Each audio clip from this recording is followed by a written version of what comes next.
We're doing something different this year in our GreenStalk because we want to test the limit on just how much fruit and vegetables we can grow in one GreenStalk.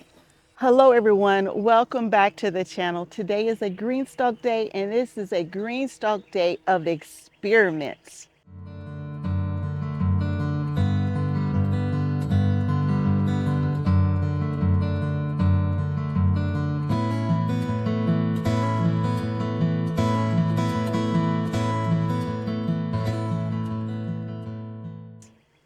Today we are going to focus on a GreenStalk and we're going to set it up so different than what I've ever done before. So I'm calling this an experiment. Right now I have this 5-tier GreenStalk right here ready to go to receive something. In the bottom I have a 10-inch pocket which is from the original GreenStalk. And then the other 4 tiers are leaf planter tiers. They're only 7 inches deep. So the deeper pockets can handle bigger root systems and the leaf planters can handle smaller root systems. Now, I usually do a GreenStalk of nothing but green beans or nothing but tomatoes or peppers. Well, in this particular GreenStalk today, I'm going to do something. In my mind, I'm going way out on a limb here. In the bottom of this GreenStalk, y'all, I'm going to put some summer squash.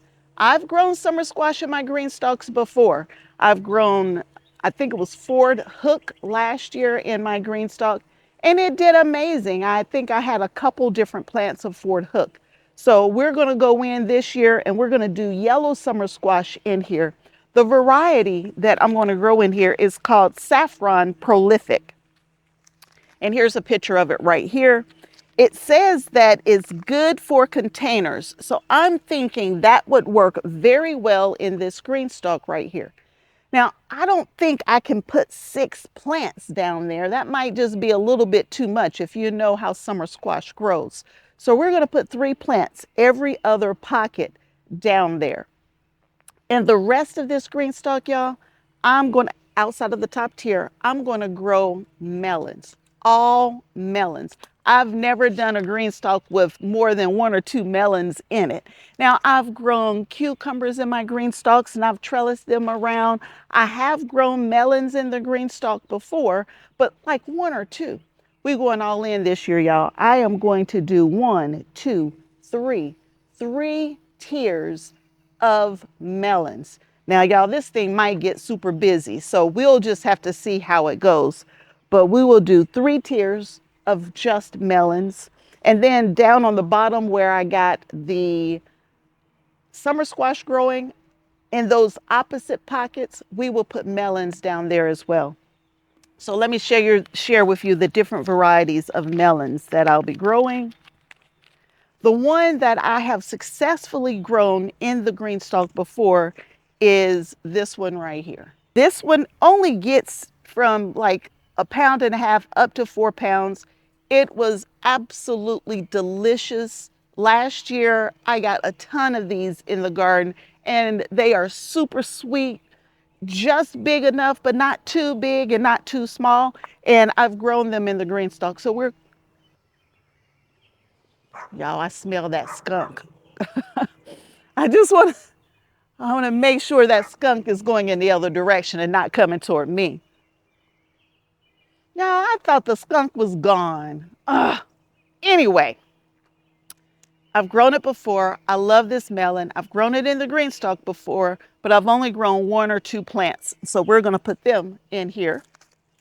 We're also going to put Delice de la Table or de la Table, or however you say it. It's French. Here's a picture of it.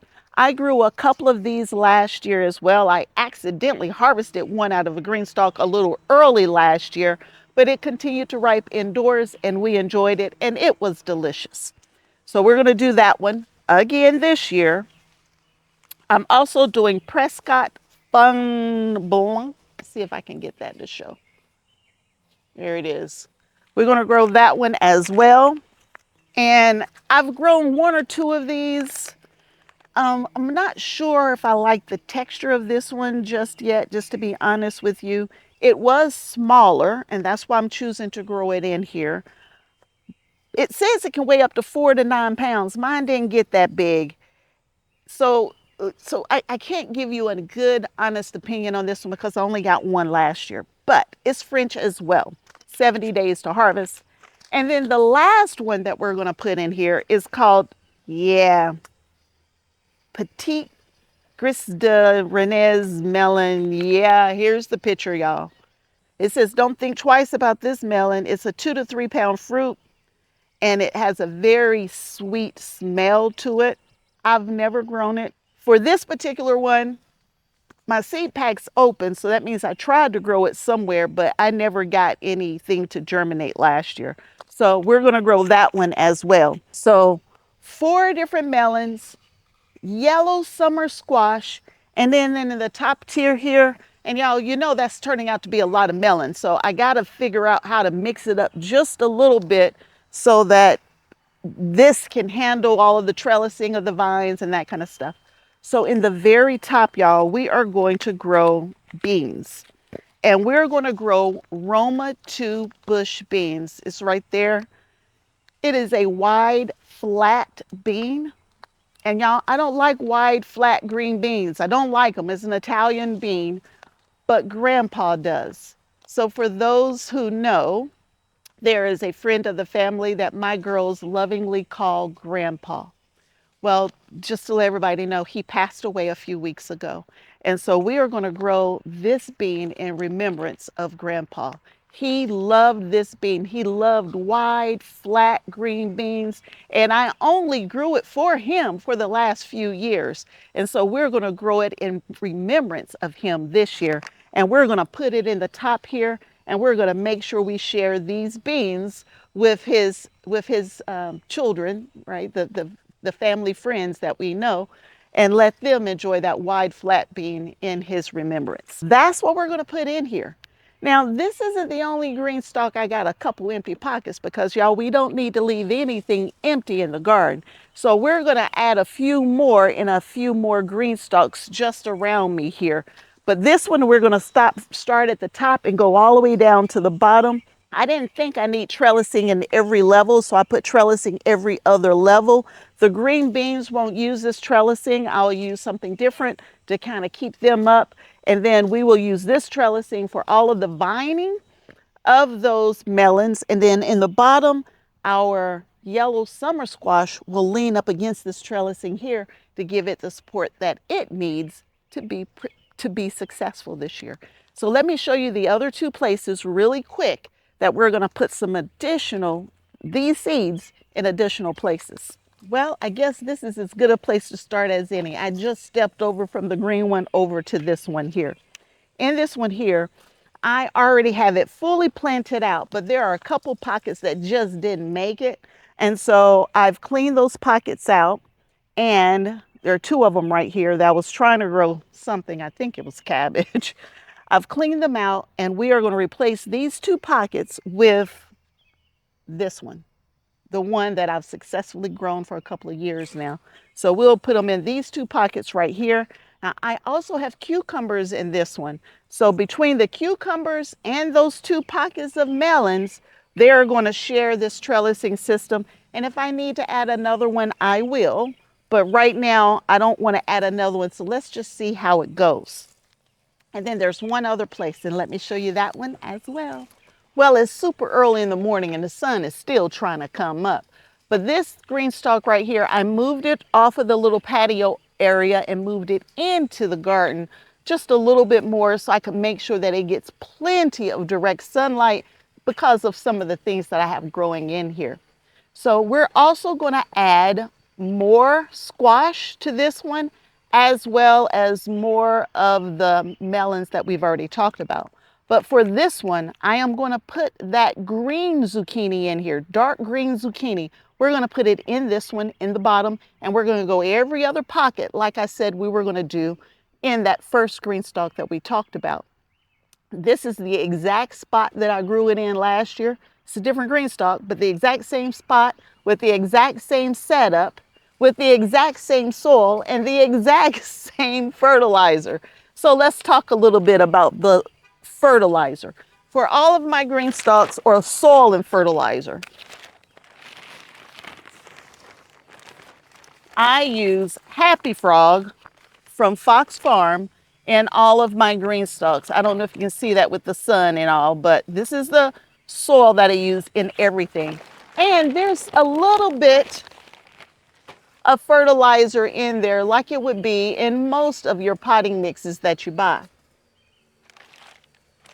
And y'all, I know Happy Frog can be expensive, but search around, see if there's a local place to buy it versus trying to have it ordered and shipped to your home, because it can be quite expensive that way. But if you can find it locally, you usually can get it as cheap as $20 a bag.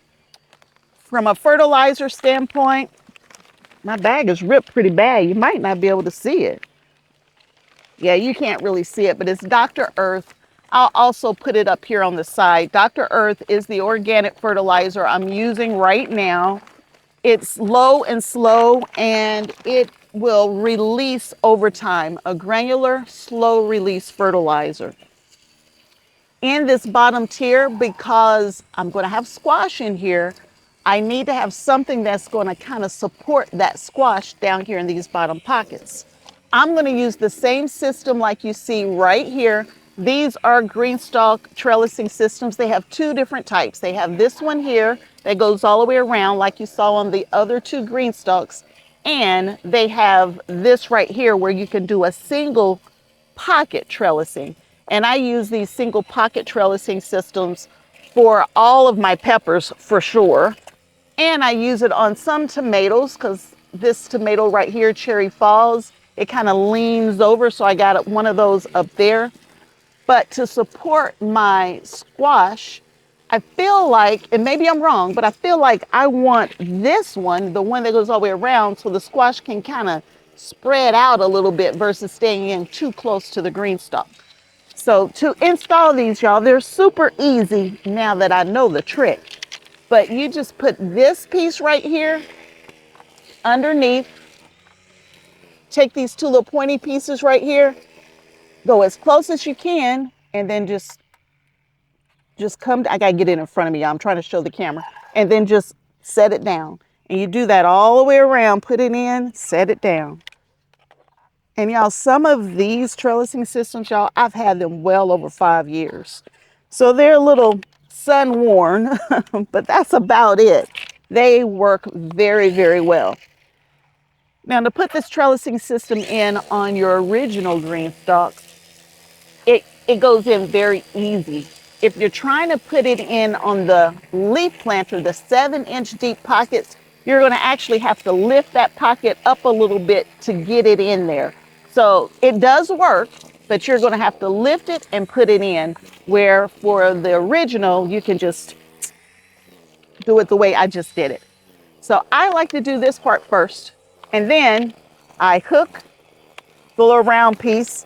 I take the next piece, and then make sure I got the right one. And then you start up high, drop it down, it clicks in place, attach it to the next one, and just do this process all the way around. And that's the easy way to put it on.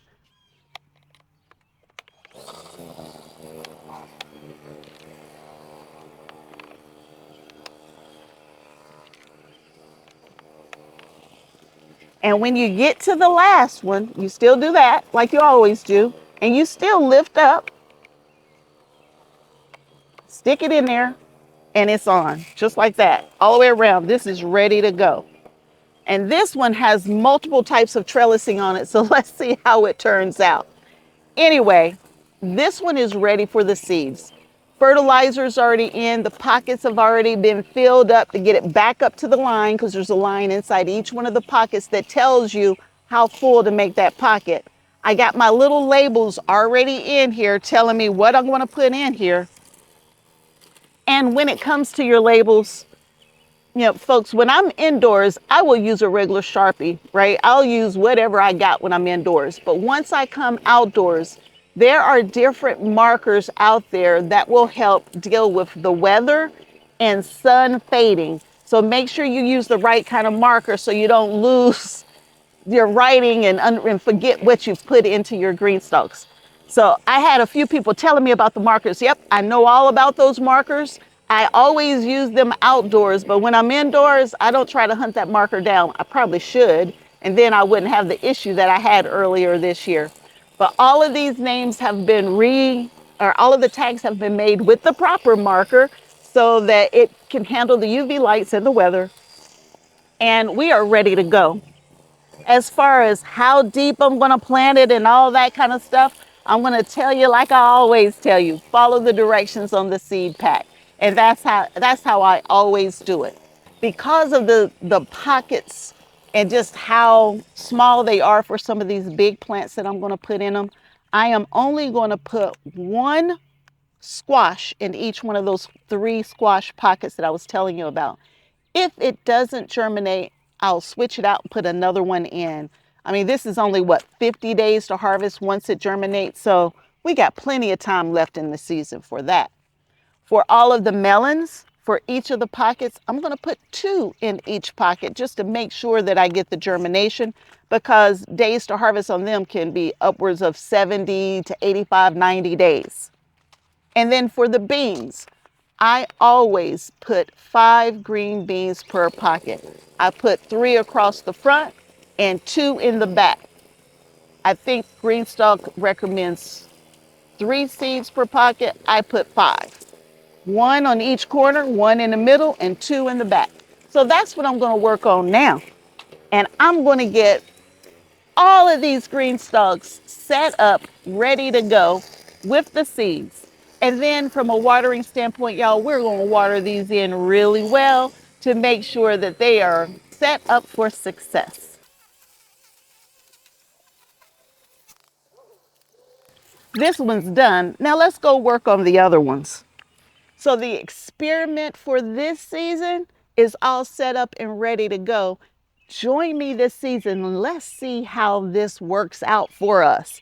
It might be the new way of doing it. You just never know. But at least we're going to try and keep trying to find better ways to be successful at growing vegetables at home versus going to the store. Thanks for hanging out with me, and I hope to see you back here again real soon. Bye.